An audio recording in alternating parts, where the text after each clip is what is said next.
Hey, Bills Mafia. We know there's only one topic every day. All Bills, all the time. And now Matt Bovee and Sal Capaccio are going really deep, talking Bills all year long, because it's always game day in Buffalo.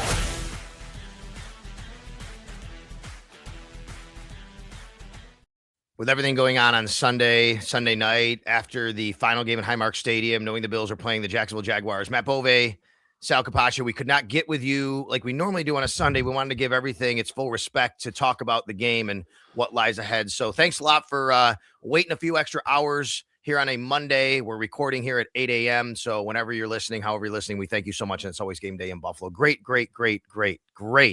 afternoon inside the stadium, Matt. It was really a special night, and it was well done. Lived up to the expectations. I didn't know how I was going to feel. I didn't know what the emotions were going to be. Was surprisingly pretty composed. I thought after the game I would get a little bit, emotional, and I think I did, and I think everybody in that building did to some extent. We have so many memories there, so many cherished memories inside that building. But the focus quickly shifts. Like, that's the NFL, and now we've got a playoff game to talk about, and that's good. We'll reminisce a little bit, but a lot of what we'll talk about today is, hey, the Bills are now playing in a playoff game against maybe the hottest team in the NFL, so here's what you need to know about it. Yeah, I want to get to that in a minute. Let me ask you, how many times, if at all, you cried on Sunday? Actually, I didn't. I'm surprised, because I would have, going into it, if you would have asked me or set an over-under at 1.5, I would have probably smashed the over.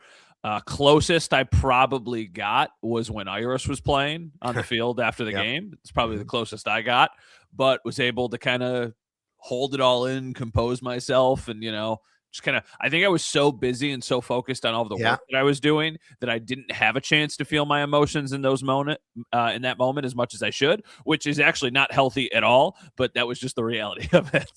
Totally get it. I did cry pretty early on in the day, because when I pulled into the stadium, and we all go through the security gate as the media, and the lady who was the security attendant, who's been there many years, who we've come to have a relationship. What is it? Was it? Is it Peggy? Peggy. Yes, it's Peggy. Yeah. Thank you. And Peggy said, Sal, this has been my second home for 32 years, and I'm really sad. And I cried right there in the car with her, talking with her. No. And I said, you know what, though? We're going to make it a celebration today. And we did, and everybody did. It was great. And then a little bit during the anthem, to be honest with you, looking around, I always say this, Matt, I want, during a national anthem, I stand on the field, and it doesn't matter what stadium we're in, doesn't matter what the circumstance is. If you ever look at me, you'll see I do a 360 during the anthem. I look around, and I take stock and everything.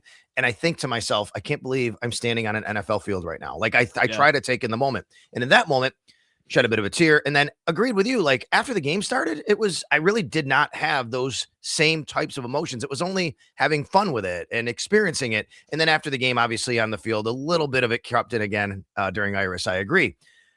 During the game, though, one of the things that was really cool, I've referenced 51-3 a lot. It was a party in the second half. It was 41-3. Mm-hmm. I've referenced, and we have the perfect game. You knew the Bills were crushing the Patriots and burying them. It was similar. There was no stress. They didn't have to win the game, and they were winning the game from early on, and there was no stress whatsoever. The Bills just dominated, and I think that would have allowed fans to have a lot of fun with it. Yeah, that was very, very cool. One other moment that I want to bring up that I did not actually know about. So normally in the press box is pretty soundproof. So there's not much that you hear. For this game, I wanted to leave the press box for the beginning of the game, for the anthems and for the entrances, to just kind of take it all in one last time. So there was a little, platform where we're able to stand if we want to walk outside. And I didn't know that the opening video that they play was to Baba O'Reilly by The Who, like that song. Oh, it always is. Yes. So I didn't know that this year until I went out there yesterday, and my dad loved The Who. And I was like, oh, how poetic is this? Yeah. Like, I was like, damn, I like that's cool. I didn't know you didn't know that. You can't hear it. That's right. I didn't realize that, but that's every game. Yep. Yeah, so that's sick. First off, cool. I mean, I love that they do, because it hasn't always been that. I'm assuming that's just a this year thing, right? Believe so, yes. Okay, so yeah, it would make sense that I haven't heard it when I was in the press box. So yeah, it was cool to be able to go out there and kind of take that all in. I thought that was really, really cool. So there's that. And then, yeah, the point that you made, yesterday was never really about the game anyway. It was really just kind of about the send-off. Correct. But the fact that they were able to just manhandle the Jets, we're not really going to talk about yesterday's game at all. I had no idea the Jets were this bad. I knew that they were bad.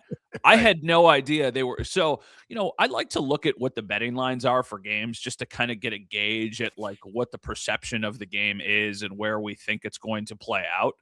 And I, on Sunday morning, checked, and the Bills were an 11.5-point favorite. And I had no idea, no clue that they were a huge favorite because I was like, Mitch Trubisky is going to play this entire game. Are they really going to be an 11.5-point favorite? And then I saw the line. I was like, that's insane to me. Then the game started, and I was like, it should have been a 31.5-point line. They're really bad. They're really bad. I agree. However, I want to always put it in context, too. I don't want to take away from what the Bills backups were able to do. It is still professional football. And I know the Jets have some guys that are out and they've made a quarterback switch and all that. I get it. The Bills backups, the Bills sat 9 of their 11 starters in this game. 9 of 11. In fact, let me read you. Here are the players, okay, who either were inactive or active but did not play at all on offense or defense. Offense, Khalil Shakir, Brandon Cooks, Deion Dawkins, Connor McGovern, David Edwards. Defense, 9 guys: Taron Johnson, Christian Benford, Shaq Thompson, Matt Milano, Terrell Bernard, Greg Rousseau, Joey Bosa, Daquan Jones, and Jordan Poyer. Yet, even given that, they limited the Jets to 2.7 yards a play. I went and looked. It was 2.65. I went and looked. It's the 4th lowest total of any team in any game this year, yards per play. Yeah. Mitch Trubisky was not sniffed on by the Jets defense. I do not remember a box score I've looked at this whole year that a team had 0 sacks and 0 quarterback hurries. During the radio broadcast, Mitch Trubisky has a rollout. He goes for maybe 5-6 yards. He slides. Remember the play, right? Yes. Eric Woods said, I think that's the first time he's been touched all day. Yeah. I mean, I agree with you. The Jets are terrible. The Bills did a great job and need to be still recommended because the backups they played on the field still dominated the Jets. So this is a stat from Nick Sabato, who covers the Bills from the Niagara Gazette. I don't know if you saw this tweet. Quarterbacks in Highmark Stadium history to throw for 250 yards, 4 touchdowns, 0 interceptions, and a 75% completion percentage. Oh, boy. Drew Bledsoe, 2002. Yeah. Tom Brady, 2007. Josh Allen 3 times, 2021, 2023, 2024. Mitch Trubisky. That is the list. And because of what he did yesterday, that is an unbelievable stat in kind of the scope of the entire stadium's history, what yesterday was, how Mitch Trubisky played, and also just how truly terrible the Jets are. No doubt. And by the way, I think you have to give a lot of credit to Joe Brady for building a really good game plan for Mitch Trubisky, right? I mean, like they did a nice job to keep him protected. You want to stay healthy. He was able to be clean all game. They did a nice job. Dalton Kincaid, 10 snaps, 3 catches, 41 yards. How efficient is that? So just to give some real good kudos and credit to the people who did play. The offensive line was very good. Joe Andreessen starts at middle linebacker for his hometown team in the final game at the stadium, and he plays every snap. Dorian Williams leads the team in tackles. Like, these guys did a nice job who had to fill in and play. And I think that has to be recognized today when you talk about, what happened with this team. So yeah, good job by the Bills, overall in this game. And I don't know, is there anything else you want? We could talk about the big picture too with, James Cook for sure, but individually in this game, anybody you want that you thought stood out that deserves a little bit of credit we might not normally be talking about? No, I was impressed with the play of the offensive line, and the reason that's relevant is because there might be moving parts this offseason if they decide to I don't want to say they decide to move on, because I don't think they want to move on from David Edwards or Connor McGovern, but both of those players may have priced themselves out of being part of this team next year. And if that's the case, they might lean into some of the options that they already have in the building. And some of those guys are players like Tylen Grable, Alec Anderson, Cedric Van Granger. So I was impressed yesterday. So kudos to them. and they seem like potential options for the Bills down the road. Mm-hmm. And I think that that's a good problem to have, right? I think this team would love to keep David Edwards. They would love to keep Connor McGovern. But I think a lot of teams want to probably pay those guys a lot of money for how well they have played in Buffalo. So if that's the case, they might have to go to some of their younger and more affordable options that they already have in the building. So I was impressed with the offensive line. They had success. And by the way, that would be Cedric Van Pran Granger at center. Alec Anderson can play guard, obviously, but you're right. I mean, it was nice to see those guys step up and play. Tylan Grable, Spencer Brown, by the way, would have been on that list, but he filled in for 3 snaps for Tylan Grable, who injured his hand. But I agree with you. Like, if something happens in the playoffs to one of these players and you have to have somebody fill in, I think yesterday gave you a good sense of, okay, they should be okay. Yeah, the one knock on yesterday, really, as far as the game is concerned, is the Max Hairston injury, and there's still not a lot of clarity on that injury, but the fact that he left the game, went into the tunnel, that's something notable. I think it's very easy to say, why the heck was he on the field? And I agree with you, but the reality is that they have 3 boundary cornerbacks, Christian Benford, Tre'Davious White, and Max Hairston. They played Trey White and Max Hairston. And then at that point in the game, Trey White had already been removed from the game. So he was the only one left. And you could say, well, throw anybody there. Throw Cam Lewis there. Throw Jordan Hancock there. They were also already on the field playing. There are things that they could have done to get crafty to avoid this. But I think sometimes that's just kind of the way it is. So it stinks, and I'm not giving them a pass. But I also realize like their hands are tied because they only have so many corners. Trey White played 100% of the snaps. He was not removed. Oh, he was not. He played 100%. Trey White played every single snap. He played 48 out of 48 snaps. Wow. So I thought he was out of the game and then came back into the game once Max got hurt because they needed somebody else to play corner. No, because of your point. They had two boundary corners basically in this game. That's all they had. They had 3. Christian Benford could have gone in, but they didn't want to do that, obviously. He sat, and Jordan Hancock actually moved over to boundary. That's what happened. Jordan Hancock moved over. And you could say to me, well, then they should have done that earlier with Max Hairston. Look, I'm just going to say this, and you could take it as a defense or whatever. Folks, you got to understand, like, that's not what Jordan Hancock does. If you put him in that situation, he could wind up, that's a recipe for him to get hurt. You can't just do those things to protect somebody else when you're putting other people at risk either. They're football players. Max Hairston's a rookie, and he hasn't risen to that level of being in that position. It sucks. I agree. And this is also what happens when you don't have any elevations left for Dane Jackson. That could have been an option. They weren't able to elevate Dane Jackson, and they had to elevate Keontae Jenkins at linebacker in order to have everybody else at linebacker sit. So they were in a tough spot. We'll see what happens with Max Hairston.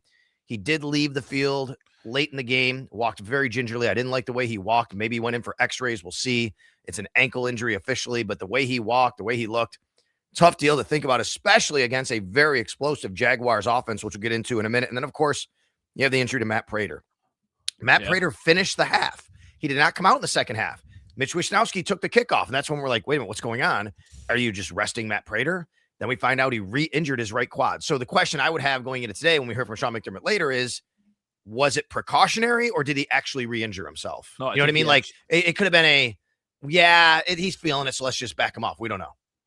It looked like he re-injured himself. It looked I didn't see it. I mean, it wasn't like a specific play. I think it happened on the kickoff after one of the touchdowns, and it looked like he came up a little bit like lame. So I do not know if it's here's the thing.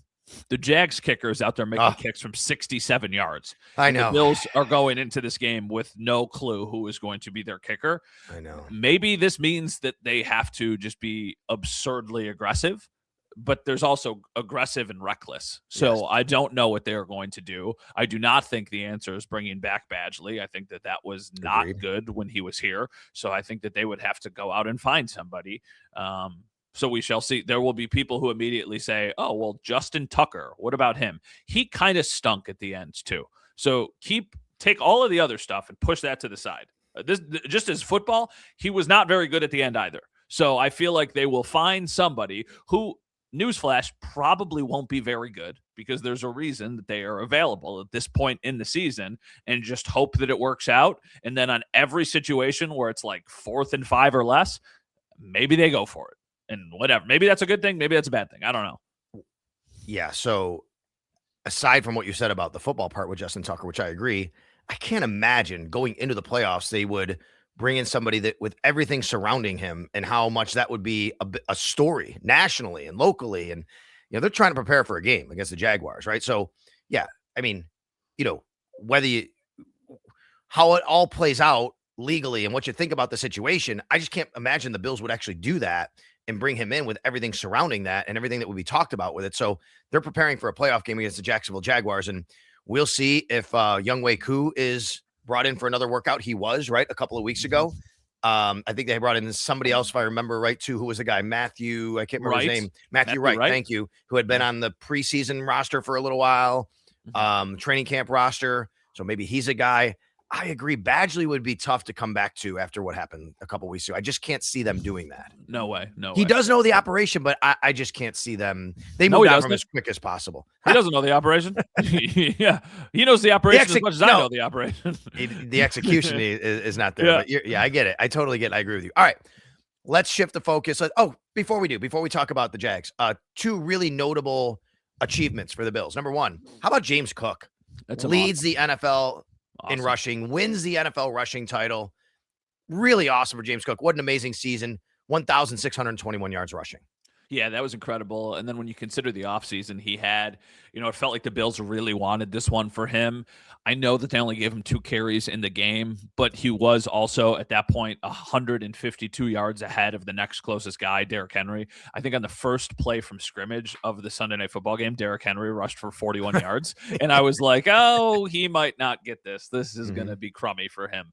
But the game script in that game kind of ended up getting wonky, and the Bills were able to, or I shouldn't say were able to get James that, but James ended up with the rushing title, which is a very cool thing. I think that is something that he will hold near and dear to him for a long time, and I think the team was really excited for him to accomplish that. Yeah, and it's a team award. It's an individual accomplishment, of course. It's a team accomplishment as well.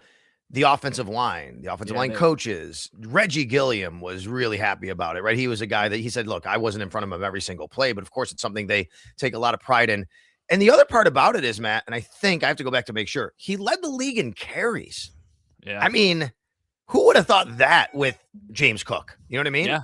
Yeah, the only thing that you are concerned about is the regression moving forward, because there are times when you see that type of workload and what it does to a player. Now, it's not always a player who's 25 years old like James Cook is, but you look at the historic season Saquon Barkley had last year, and there was, a higher clip of work there. And then this little bit of a setback he took this next season. So my apologies, by the way, he did not lead the league. He was second. Jonathan Taylor had 323 carries, but James Cook had 309 and finished in second. How different this Bills offense has become. But yeah, that's something it's a problem for another day, right? Like I also feel that way about the schedule. You see the schedule come out and you look at the opponents and you're like, oh man, you go, okay, problem for another day. Focus on what's happening right now. We'll get to that, I'm sure, some point down the road. All right, so the other achievement was, how about Ray Davis, another Bills running back? He becomes the NFL leader in yards per kick return and the only player in the league this year to have over 30 yards of return. Who thought that going into the year?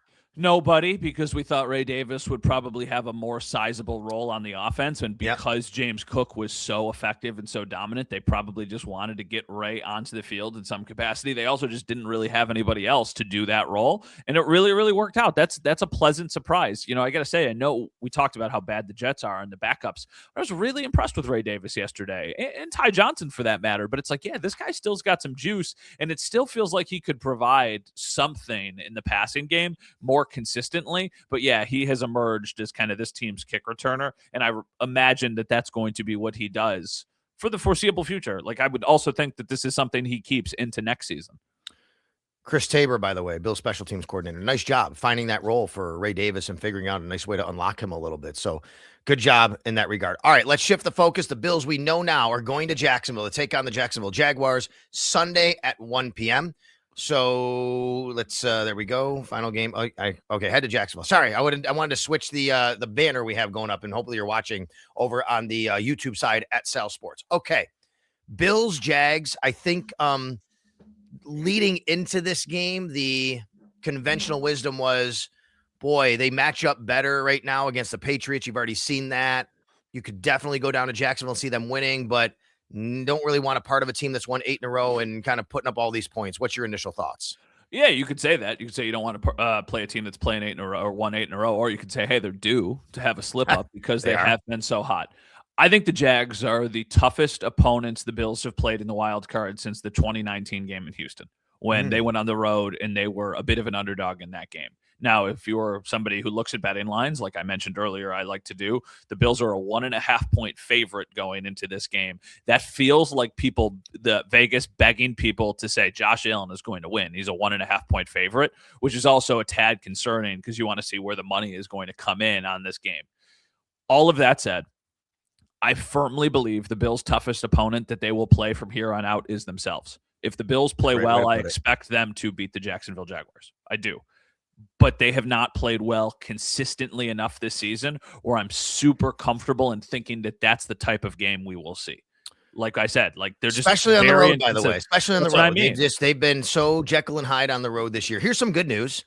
The Bills are 8-1 on Sunday at 1 p.m. this year. Yeah. Here's the bad news. Their only loss was in Florida. It was against Miami in a game they played really terrible that day. This is going to be mid 60s for high, maybe closer to 70 degrees. There's a bit of a cold front. So I guess mid 60s for the games. It's one coming through after that, I should say, a cold front for Jacksonville. So good weather, it looks like, for the game. And I do like the fact that it's in a stadium in a place where a lot of Bills fans are going to show up. It's going to feel like a nice road game, road environment with Bills fans showing up and pretty loud in that stadium. I like that part as well. So, you know, maybe you get on, you start fast, and that can really help you out a little bit. So the Jaguars are 8. They've won 8 in a row. We know that. Yeah. And I've heard people say, well, but look at the teams they've beaten. They haven't been good. Look, they haven't played the most world-beating schedule, but folks, they put 35 up against a really good Chargers defense. They put 34 up against a very good Denver Broncos defense. They're still playing really good football regardless of the opponent. And look at their points against. Over the last 6 games, 6 games, they have not given up more than 20 points a game. Yeah, I know. It's crazy. The last time they gave up 20 points in a game was 24 points to the Arizona Cardinals, and that was back in late November. So you think about how long ago that was, and we're not even talking about some huge day. It was only 24 points. There are things that I think are mismatches for both. I shouldn't say mismatches for both teams. There are matchups that are something to watch in this game. The Jags' rush defense is elite, one of the best in the NFL. And the Bills have an elite run game. It's good on good. Do the Bills win that matchup, or do the Jags win that matchup and make the Bills play this game with one hand tied behind their back? When the Bills can run the ball, they are a much more effective team. When they can't run the ball, that's when things get dicey. The other thing to watch here, there's a couple things. I'm just going to ramble, so cut me off. Dalton Kincaid being available is notable. The Bills have needed him, and I know he does not play a massive percentage snaps, but he has missed 5 games this year. They've lost 3 of them. I do not think that that's a coincidence that on the days that he has not been available, they have struggled. I think the only times they've lost when he has played was the Falcons game and then that Dolphins game that you were talking about that they lost at Sunday at 1:00, and he got hurt in that game. So, like 1.5 games of Dalton Kincaid. The other piece here is that when the Bills get into the playoffs, the break glass in case of emergency on the wall is Josh Allen running. That is something that changes when they get to this point in the season. That can be an X factor for a team, and that can be a difference maker in a game. So that is something that I think the Bills have kind of stowed away and stashed in their back pocket of like, okay, let's say the Jags are in man and they're playing man and there's not something immediately available. Josh is going to go. He's going to run. And then all of a sudden that completely recalibrates the way a defense has to prepare for you. Yeah, hope Josh's foot is okay to do that. I mean, we think it is because of how they've handled him the last few weeks, but obviously the foot injury is a bit significant. He missed a couple of days of practice. They've mentioned, Sean McDermott has mentioned, that he's still working through it. And we know that. So you hope that is the case. And you're right about that. I mean, like now it's no holds barred. You have to do whatever you can. I'll give you a couple more numbers here. Okay. Even though the Jags are very, very good against the run, that is exactly right. They actually don't run the ball all that great. Now by volume, they've had some yards. Matt, you brought up the Arizona game that they gave up 24, right? That's actually the only game since October they've run for more than 4.2 yards a carry on offense. Yeah. They've run for 4.2 yards or less per carry on offense in all but one game since October. Now, of course, the Bills defense has not been good against the run. if they can get the run game going in Jacksonville, that's going to really spell disaster for the Bills. But the Bills, I think, need to focus on, yes, the run game, but making sure Trevor Lawrence in the passing game with the Jags, that has been really excellent since they acquired Jacoby Myers, by the way. That was a great trade for them. Jacoby Myers has allowed everybody to fit into their role better. They were leading the league in drop passes. That hasn't been the case since they traded for him, because they've been able to find guys and fit them in different roles. And you're talking about Brian Thomas Jr., you're talking about Brenton Strange, their tight end. They really throw the ball well. Trevor Lawrence is on a heater right now. We know that. And here's the other, I would say, more encouraging aspect, although this is actually, you can look at it two different ways. The Jags actually are very, very good on the defensive side overall. Like if you take a look, you said about their run game, right? They're also very aggressive.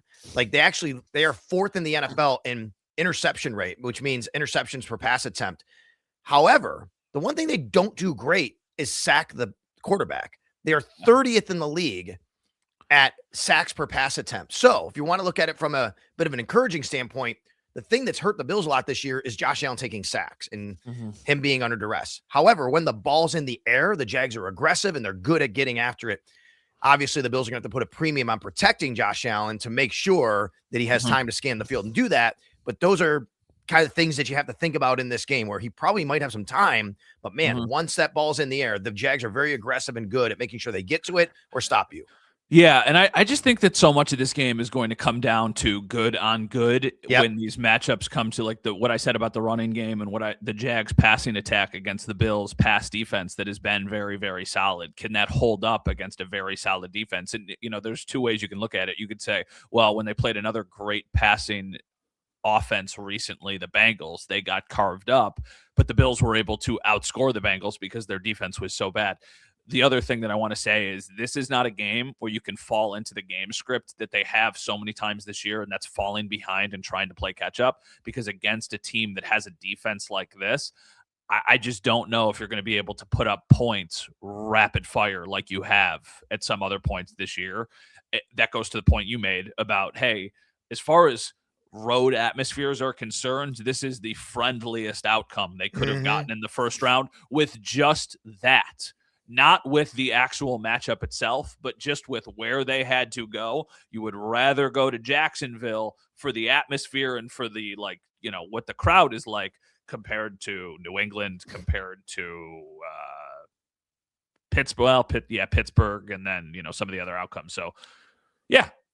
All right, so we're going to wrap up here, but real quick, any just quick thoughts on how everything played out with wildcard weekend and the schedule? You got everything starting off with Rams and Panthers. By the way, I had said all week, hey, if the Bills are going to play the Jags, it's probably going to be Saturday at 4:30 because that's the AFC South Invitational. They always put the AFC South, and obviously that didn't happen. I was wrong, but after the game, I was checking in with some people on the schedule and who might know, and I was told right away, it looks like the NFC South is going to steal that window this year, because I think the league just wants to put an 8 and 9 team on the AFC and the Saturday at 4:30 window, right? It's not. Well, I think it was also because those teams played Saturday, so then they wouldn't have it wouldn't be a short week for them, and it's not like they would have a crazy long wait either. Like sometimes we have seen the 4-5 NFC game go on Monday Night Football, and that would have been ridiculous if you put the Panthers on Saturday night and then had them wait all the way until Monday the following week to play their next game. That would have been a little absurd. So the Sunday 1:00 window was a bit of a surprise to me. It's the only CBS game, so it'll be Nance Romo and Tracy Wolfson on the call. The Bills have done well in that situation. They've done poorly, though, in Jacksonville. Josh has played one game in Jacksonville, and they scored. All right. Let me ask a question real quick. This is going to come up all week. Do you think it matters? Like, do you think the history here matters? I don't think it does. I do. I don't think I mean, they beat the heck out of Jacksonville in Buffalo last year. I mean, I just don't think anything that happened 3 years ago matters to anybody who's playing in this game. I think of it as like the comparison I make is it's just something that's in the back of your head. It's not something that you focus on, but I think it's the back of our head. I don't think it's the back of their head. I think human nature indicates otherwise. Like, I think it's the comparison I would make would be like a golf hole, and you blow up on a golf hole, and then the next time you play the golf hole, you think you don't harp on it, but you're like, oh yeah, last time I was here, I hit it out of bounds and I took a triple bogey. Like, it's human nature. Josh will probably get asked about it at some point this week about so it would be impossible to avoid it completely. I'm not saying I think that's the reason they win or they lose the game because they're going to Jacksonville. Just for some reason, the AFC South with Josh Allen has been a very funky and weird division over the years. It's like the worst division in the AFC, but it's the division he struggles against the most.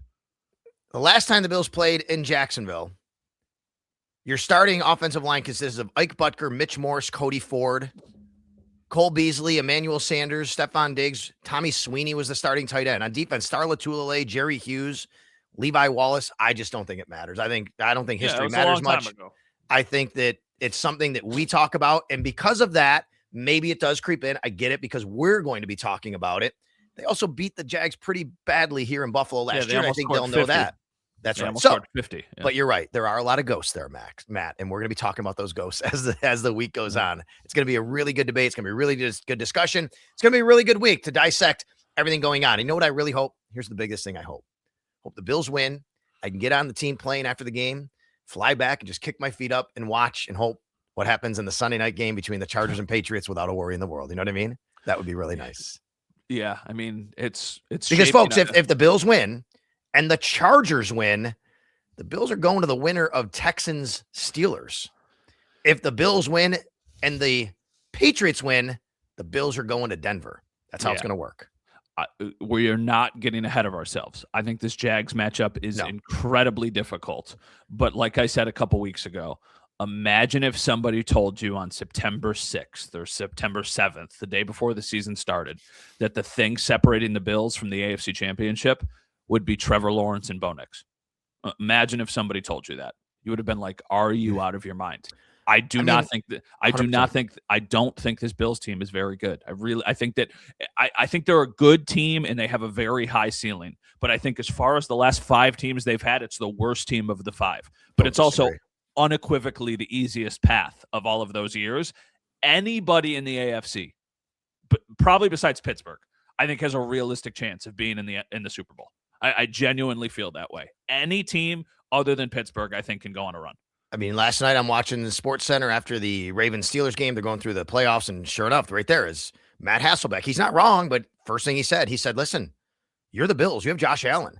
Look at the quarterback field. Look at the field. Like, this is your opportunity. And I know that's what people say, and it's not easy. It's easier said than done. I totally get it, but I understand where you're coming from, and there's no doubt about that. It's gonna be a fun week. We're gonna have a lot more for you throughout the week on Bills, Jags, and the playoff weekend, super wild card weekend, as they refer to it in the National Football League. All right, for Matt, I'm Sal. Thanks a lot to our producer, Mike Rabier.